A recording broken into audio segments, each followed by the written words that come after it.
അങ്ങനെ big boss Malayalam season 7 ഒരു physical assault നടന്നിരിക്കുകയാണ്. എന്താണ് തീരുമാനം എന്ന് അറിയാൻ സാധിച്ചിട്ടില്ല. എന്തായാലും ലൈവിൽ പൊരിഞ്ഞ അടി നടക്കുകയാണ്. നമ്മുടെ അക്ബർ അവിടെയുള്ള ഒരു പില്ലോ എടുത്തുകൊണ്ട് അനീഷിനെ ആക്രോശിച്ചുകൊണ്ട് ഒരൊറ്റ എറിയുന്നുണ്ട്. വളരെ ഫോഴ്സ് ചെയ്തിട്ടാണ് എറിയുന്നത്.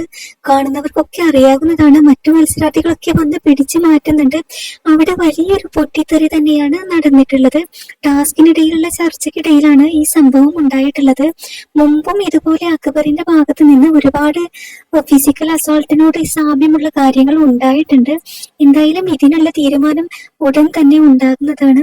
അനീഷിനെ ഒറ്റ ഏറാണ് എറിഞ്ഞിട്ടുള്ളത്. ഒരു പക്ഷെ അനീഷ് ഒന്ന് മാറി നിന്നില്ലായിരുന്നെങ്കിൽ ആ പില്ലോ അനീഷിന്റെ ദേഹത്ത് വന്ന് പെട്ടേനെ.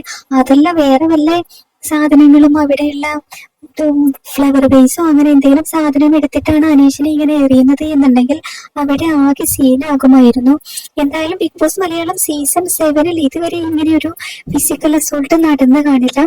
ഇത് അക്ബർ പുറത്താകാനുള്ള സാധ്യതയ്ക്കുള്ള പോക്കാണ് ഈ പോകുന്നത്. എന്താണെന്നറിയില്ല. എന്തായാലും നാളത്തെ എപ്പിസോഡിൽ ശരിക്കും മനസ്സിലാക്കാനായിട്ട് പറ്റും. ഇപ്പോൾ ലൈവിൽ പൊരിഞ്ഞ അടിയാണ് നടന്നുകൊണ്ടിരിക്കുന്നത്.